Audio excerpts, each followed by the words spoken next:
Assalamualaikum warahmatullahi wabarakatuh. Sahabatku, kita sebagai umat Islam selalu terikat dengan aturan agama di dalam kehidupan sehari-hari, yaitu aturan yang telah diajarkan dan dicontohkan oleh Rasulullah Shallallahu Alaihi Wasallam. Salah satu aturan yang telah diajarkan oleh Rasulullah Shallallahu Alaihi Wasallam yang tidak boleh diabaikan yaitu dalam hal membuang hajat. Lantas, bagaimana adab membuang hajat sesuai syariat ajaran Islam? Tonton videonya hingga akhir agar tidak salah paham. Salah satu adab seorang muslim ketika buang air kecil ataupun air besar. Buang hajat dengan cara berdiri adalah pekerti yang tidak baik dan tidak dibenarkan oleh syariat.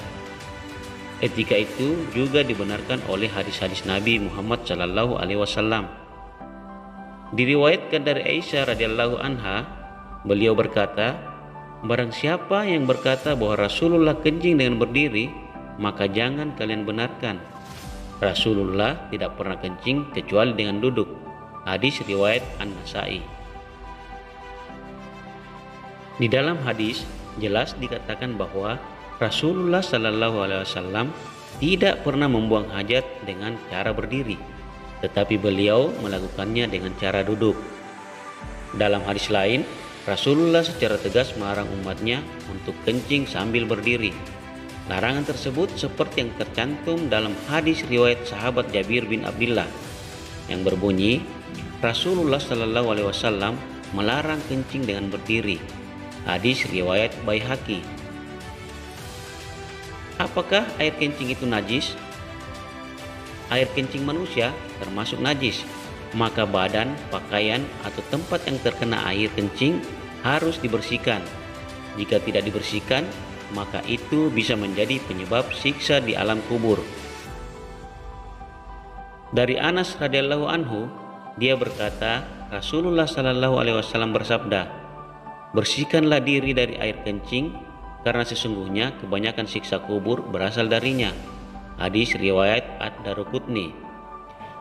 Menurut satu riwayat dari hadis Abdullah bin Abbas radhiyallahu anhu, dia berkata, pernah Nabi Shallallahu Alaihi Wasallam melewati dua kuburan, lalu beliau bersabda, sesungguhnya keduanya ini disiksa dan tidaklah keduanya disiksa dalam perkara yang berat untuk ditinggalkan. Yang pertama, dia dahulu tidak menutupi dari buang air kecil. Adapun yang lain, dia dahulu berjalan melakukan namimah atau adu domba. Kemudian beliau Shallallahu Alaihi Wasallam mengambil sebuah pelepah kurma yang basah lalu membaginya menjadi dua bagian. Kemudian beliau Shallallahu Alaihi Wasallam menancapkan satu pelepah pada setiap kubur itu. Para sahabat pun bertanya, wahai Rasulullah, kenapa Anda melakukannya? Beliau Shallallahu Alaihi Wasallam menjawab, semoga Allah meringankan siksa keduanya selama pelepah kurma ini belum kering. Hadis riwayat Bukhari Muslim. Adab buang hajat. Buang hajat tidak boleh dilakukan sembarangan. Ada beberapa adab yang harus kita lakukan ketika kita hendak buang air besar maupun kecil. Dari Abu Hurairah radhiyallahu anhu, ia berkata bahwa Rasulullah Shallallahu Alaihi Wasallam bersabda, jauhkanlah dirimu dari dua perbuatan terkutuk atau terlaknat, yaitu suka buang air di jalan umum atau suka buang air di tempat orang berteduh. Hadis riwayat Muslim.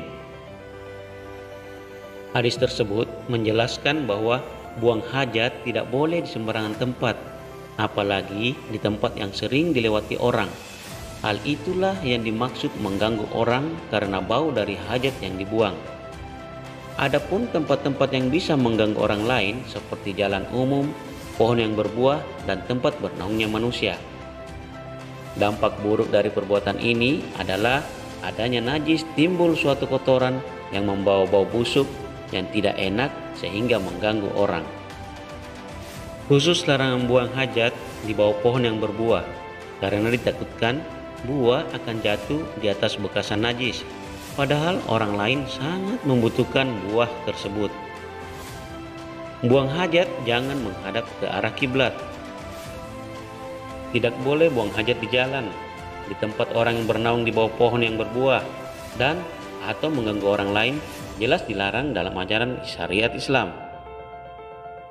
Namun ada buang hajat yang tidak kalah pentingnya, yaitu jangan buang hajat menghadap ke kiblat atau membelakanginya. Rasulullah bersabda, jika salah seorang di antara kalian buang hajat, baik air kecil atau air besar, maka janganlah menghadap ke kiblat, jangan pula membelakanginya, akan tetapi hadaplah timur atau barat. Muttafaqun alaihi. Dari perkataan Rasulullah di atas, kita tidak boleh buang air kecil dan air besar menghadap ke kiblat ataupun membelakanginya. Jadi untuk orang-orang yang berada di daerah atau kota yang lainnya, tinggal menyesuaikan arahnya saja menurut hadis. Buang hajat sembarangan dilaknat Allah Subhanahu wa taala. Terkadang sebagian orang menyepelekan dan menganggap enteng dalam masalah buang hajat. Padahal ini sudah ada aturannya sesuai dengan anjuran dari Rasulullah Sallallahu Alaihi Wasallam. Terdapat sebuah hadis jika kaum musyrikin pernah terperangah seraya berkata kepada Salman Al-Farisi radhiyallahu anhu, sungguh Nabi kalian telah mengajarkan segala sesuatu sampai-sampai perkara adab buang hajat sekalipun.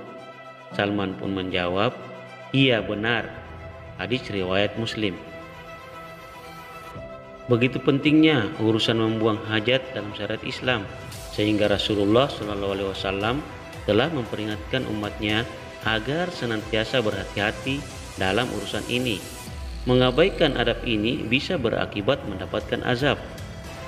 Jadi berhati-hatilah dalam adab buang air ini, karena Rasulullah SAW sangat menekankan kepada umatnya agar berhati-hati dalam perkara buang air kecil, sebab air kencing kelak akan membuat seseorang mendapat siksa kubur.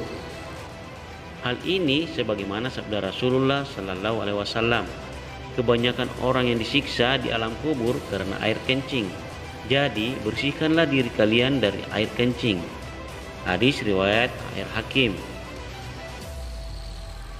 Saudaraku seiman, adab buang hajat memang tidak boleh disepelekan.